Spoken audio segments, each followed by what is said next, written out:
నమస్తే అమ్మా. నమస్తే అమ్మా. అమ్మా, ఉమ్, భగవంతుణ్ణి ఉమ్. ఏం ప్రార్థించాలి? భగవంతుని ప్రార్థన అనేది ఎలా ఉండాలి? అంటే ఏం కోరుకోవాలి? ఏం కోరుకోవాలి? అది బాగుంది. మనిషి కోరికల పుట్ట. ఒక కోరిక తీరితే ఇంకో కోరిక వస్తూనే అవును, ఉంటుంది. అవును.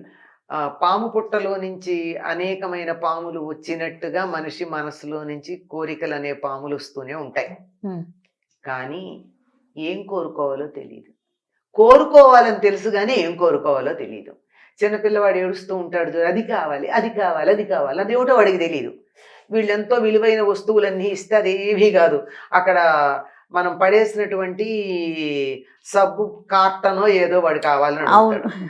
అంటే ఏం కావాలో తెలియదు కానీ కావాలని ఏడుస్తూ ఉంటాడు. ఆ పిల్లడి మనస్తత్వమే మనిషికి ఎంత వయసు వచ్చినా ఉండేది. ఏదో కావాలని తెలుసు కానీ ఏం కావాలో తెలియదు. అందుకని శంకర్లు మనకి పూజా విధానంలో నువ్వేం కావాలో, నీకు ఏం కోరుకోవాలో తెలియదు కనుక ఇదిగో నేను చెప్తున్నాను, ఇలా కోరుకోమని చెప్పి సంకల్పంలో చెప్పారు. ధర్మార్థ కామ మోక్ష చతుర్విధ ఫల పురుషార్థ సిద్ధ్యర్థం అని. ధర్మము, అర్థము, కామము అనబడే చతుర్విధ ఫల పురుషార్థాలు నాకు లభించాలి అని చెప్పి ఇవే కదా కావాలి మనిషి అయిన వాడు పుట్టాక సాధించాల్సినవి. కానీ అట్లా కాకుండా ఇంకా తర్వాత చాలా కోరుకుంటాం. ఏం కోరుకోవాలో తెలియదు కనుక ఇలా చెప్పినా అది సంకల్పంలో చెప్పుకుని రోజు సంకల్పం చెప్పి పూజ చేసుకునే అలవాటు కూడా చాలా మందికి లేదు కదా. అంచేత అది కూడా కాకుండా అది కావాలి, ఇది కావాలి, అది కావాలి అని కోరుకుంటారు. ఇవన్నీ అయ్యాక ఏదో మా అమ్మాయికి పెళ్లి కావాలి కోరుకుంటారు. అయ్యాక మళ్ళీ అయితే పూజ మానేస్తావా? మానవు కదా. మనవడు పుట్టాలి, ఆ తర్వాత వాడు చదువు, ఇలా పెరిగిపోతూ ఉంటాయి. ఇవన్నీ వాళ్ళు చూసుకుంటారు కదా. నువ్వు నీ కూతురు గురించి చూసుకున్నట్టు నీ కూతురు తన కొడుకు గురించి చూసుకోదు. నీకెందుకు సమస్య? ఇంకా ఎంతకాలం రాచుకుంటావు, పూచుకుంటావు, పట్టుకుంటావు? ఏదన్నా తేడా వస్తే నీ వల్ల అని మళ్ళీ చివాట్లు తినడానికి పిల్లల నుంచే. అందువల్ల నిజానికి ఏం కోరుకోవాలని చెప్తారంటే, ఇది విదురుడు కృష్ణుని ప్రార్థించాడు అంటారు. ఏదైనా సరే, అనాయాసేన మరణం వినా దైన్యేన జీవనం దేహాంతే తవ సాయుధ్యం దేహిమే జనార్దన. ఇది కోరుకోవాల్సింది, అంతకన్నా ఇంకేం అక్కర్లా. అనాయాసేన మరణం, ఏ రకమైన కష్టము లేకుండా నాకు మరణం రావాలి. ఇది చాలా కష్టం అండి.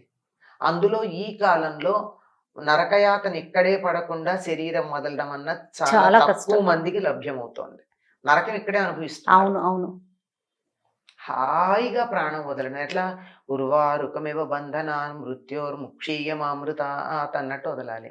అంటే దోసపండు తొడిమ నుండి విడిపడి ఏ రకంగా ఏ శ్రమ తెలియకుండా యువతలకు వస్తుందో అంత హాయిగా నన్ను మృత్యువు నుండి దూరం చేయమని రోజు ప్రార్థిస్తాం మనం, మహామృత్యుంజయ మంత్రం అన్న పేరుతో.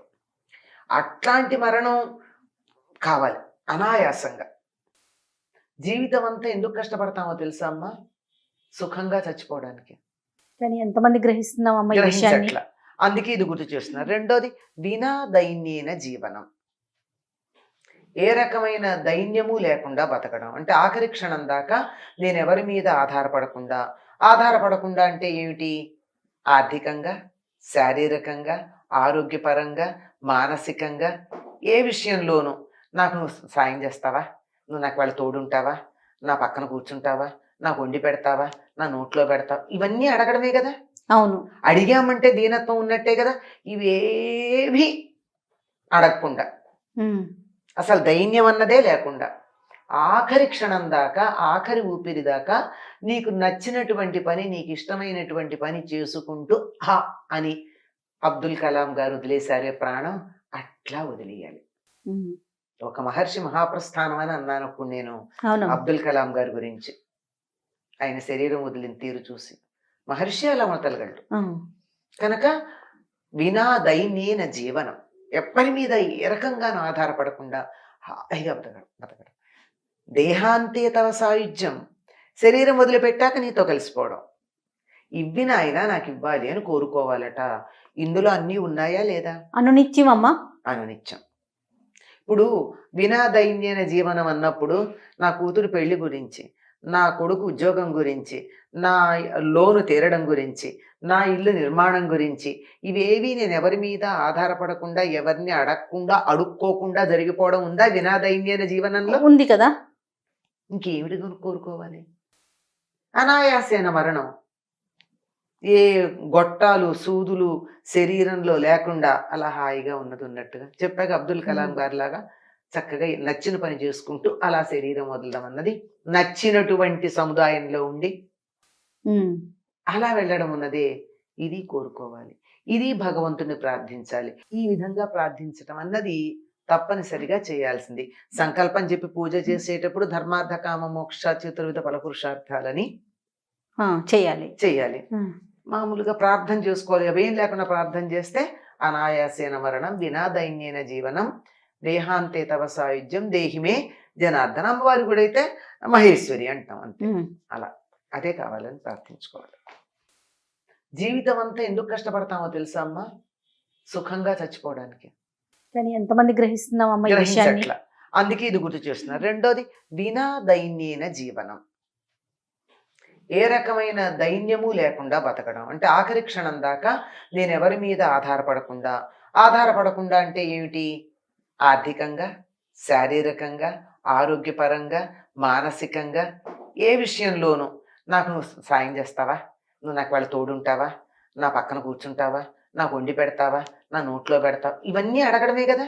అవును, అడిగామంటే దీనత్వం ఉన్నట్టే కదా. ఇవేవి అడగకుండా అసలు దైన్యం అన్నదే లేకుండా ఆఖరి క్షణం దాకా ఆఖరి ఊపిరి దాకా నీకు నచ్చినటువంటి పని నీకు ఇష్టమైనటువంటి పని చేసుకుంటూ హా అని అబ్దుల్ కలాం గారు వదిలేశారే ప్రాణం, అట్లా వదిలేయాలి. ఒక మహర్షి మహాప్రస్థానం అని అన్నాను అప్పుడు నేను అబ్దుల్ కలాం గారి గురించి. ఆయన శరీరం వదిలిన తీరు చూసి మహర్షి అలా వదలగలడు కనుక వినా దైన్యేన జీవనం. ఎప్పటి మీద ఏ రకంగానూ ఆధారపడకుండా హాయిగా బతకడం. దేహాంతే తవ సాయుధ్యం. శరీరం వదిలిపెట్టాక నీతో కలిసిపోవడం. ఇవి నాయనా నాకు ఇవ్వాలి అని కోరుకోవాలట.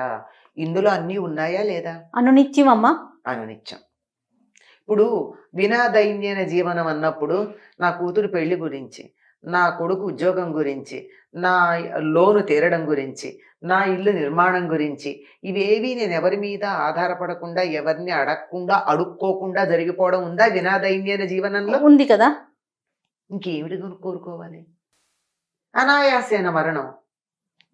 ఏ గొట్టాలు సూదులు శరీరంలో లేకుండా అలా హాయిగా ఉన్నట్టుగా చెప్పాక అబ్దుల్ కలాం గారి లాగా చక్కగా నచ్చిన పని చేసుకుంటూ అలా శరీరం వదలడం అన్నది నచ్చినటువంటి సముదాయంలో ఉండి అలా వెళ్ళడం ఉన్నదే ఇది కోరుకోవాలి. ఇది భగవంతుని ప్రార్థించాలి. ఈ విధంగా ప్రార్థించటం అన్నది తప్పనిసరిగా చేయాల్సింది. సంకల్పం చెప్పి పూజ చేసేటప్పుడు ధర్మార్థ కామ మోక్ష చతుర్విధ ఫలపురుషార్థాలని చేయాలి. మామూలుగా ప్రార్థన చేసుకోవాలి. అవేం లేకుండా ప్రార్థన చేస్తే అనాయాసేన మరణం వినా దైన్యేన జీవనం దేహాంతే తవ సాయుధ్యం దేహిమే జనార్దన. అమ్మవారి కూడా అయితే మహేశ్వరి అంటాం అంతే. అలా అదే కావాలని ప్రార్థించుకోవాలి. నమస్తే.